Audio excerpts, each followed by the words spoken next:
What's up? Welcome to the Rat Cave. So I did a little workout yesterday, and I just kind of wanted to make an entertaining video where I kind of walk you through the workout that took place down here last night.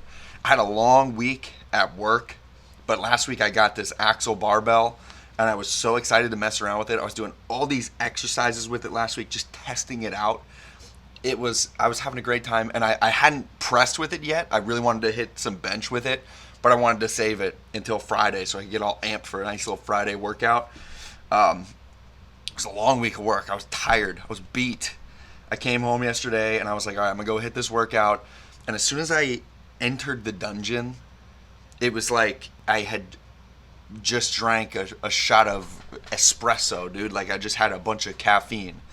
Um, Also, about a half hour before coming down here, I drank a ton of caffeine.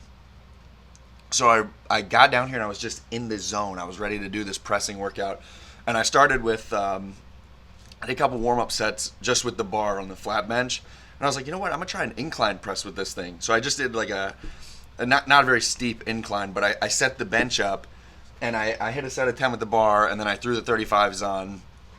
And I was like, oh, that felt good too. I put the 25s on there, so I was at 170. I haven't incline benched in a while, by the way. I was doing dumbbell presses exclusively for like a year now. So I threw the 25s on there. I went up to 170. I hit a set of 10. It was just flying.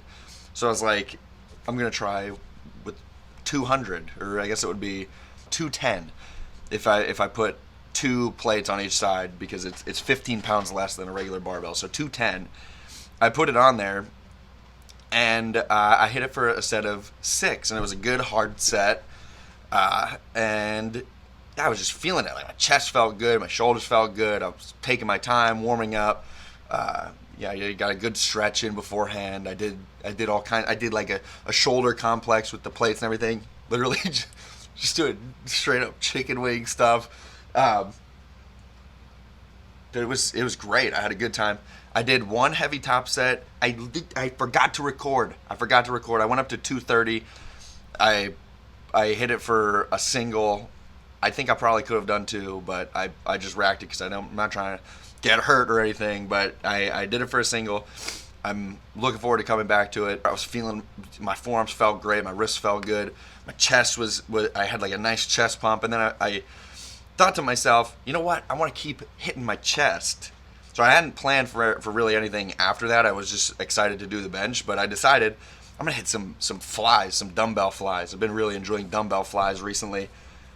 So I went over and I checked my log, and the last time I did dumbbell flies, I did them. I went up to 45 pounds, and I hit them for a set of 13, which is like, why didn't I just do 15? You know, why couldn't I get the last two? It's weird that it says 13 in there. So during the workout, I was like, I'm definitely going to work up and hit 15 on this. This is crazy.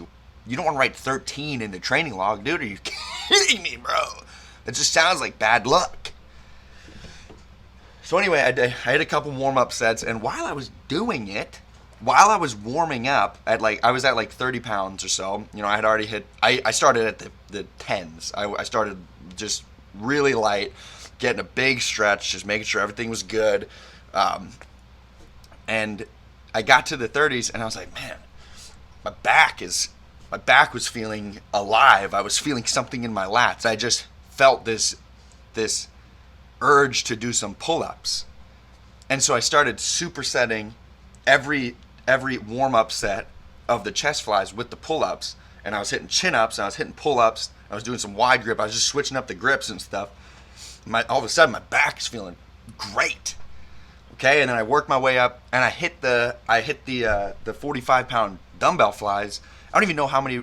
When I was in the set, I wasn't even counting. I was just gonna go. I was like, I'm just gonna take these until I fail, until I'm certain I can't do another rep. I didn't actually fail. I went until I was like pretty sure another one was gonna be just not good. I'm actually even skeptical if I did that. I think I probably could have done. Like if someone put a gun to my head, maybe like 3 or 4 more reps here. But my chest was feeling fried, is what I'm saying. So I put the 45s back. I don't know how many I got. I definitely got, I think, over 15. I'll have to count them and put like a little counter on here. I think I got 15. So it turns out it was 16, which is better than 15, but maybe weirder than 13. But then I noticed on that last set when I was hitting the dumbbell flies, I was feeling a little bit of a stretch on the biceps. Fellas, I was feeling a stretch on the biceps. My biceps started feeling good. I think it was a combination of the pull-ups and the neutral grip pull-ups and the stretch on the fly. So I was like, man, biceps are feeling good right now. I'm going to hit one more set of chin-ups. I did neutral grip pull-ups. And I'm just going to see how many I can get. I wanted to get 20. I got them, but the last 3 were like, I was kipping. I was kipping a little bit. I had to like really like oof to try to get up there. So in my log I put 17. I got 17 reps. I want to work up to 20 clean reps on that. But I had done a bunch of them before. We'll see what happens in future workouts. I think the focus of this one wasn't my back. I just happened to be doing those because I felt good. So I noticed my biceps were feeling good, and I was like, man, it's been a couple days since I hit the preacher curls. Let me get some preacher curls in this workout. Like I did my chest, I did my back, and now my arms are feeling good. I'm gonna hit a little bit of preacher curl action, and so I started real light on those. I've been doing a lot of forearm stuff. I have been feeling a little tendinitis-y. Okay, I don't want to overdo it, so I loaded the barbell up real light.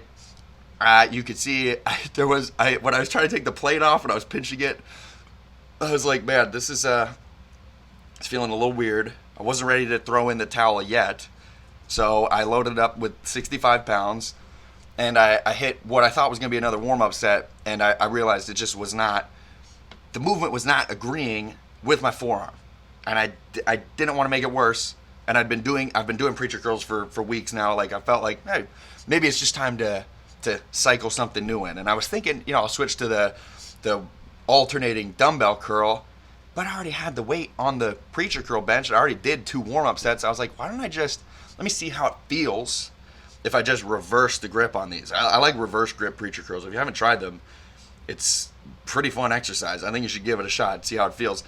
And so I started hitting them, and I was like, oh, this is it, boys. This is it. Because it wasn't hurting the forearm anymore, which maybe seems counterintuitive, but something about the angle, like when I was doing it, I could feel my biceps felt good, my forearms felt good. I was like, I'm just going to push this and see what I can do. So I went back in my training log, I checked, and I saw that the last time I had done this, it was a couple weeks ago, I hit 95 pounds for a set of 6. And so I was like, all right, I'm just going to warm up until I think I can beat 6 reps at 95 pounds. And I worked my way up. And I did a set of 7. The thing that gave out eventually was my grip. I'm doing these with a thumbless grip, so I was like really squeezing the barbell. And this curl bar is so old. This is like, to me, so this is like, I've been literally using this curl bar for like 15 years or something. I'm 29. I started lifting when I was 12, and this was in my dad's house. So he used it for 20 years, and then he gave it to me. That was some bad math. I got it, and I've been using it since I left the house. It was one of the first pieces of gym equipment I owned. I got the preacher curl thing later. But yeah, I worked my way up, and I hit 95 pounds for, I think I did 7. And so that's after a long week of work, after having not done the preacher curl, the reverse grip preacher curl for a while. I just kind of locked in and had a really good set. I was feeling great about it, boys, because I made some progress. I don't know if the axle bar work maybe improved my grip strength or something, or I've been doing a lot of bicep curls, but the workout just kind of flowed from one thing into the next, and every part of it just felt like I was making progress. So it was awesome. My training has been like pretty, I don't know how to describe it. Like it a little bit unstructured, I guess. Like I don't have an Excel spreadsheet that I've been filling out.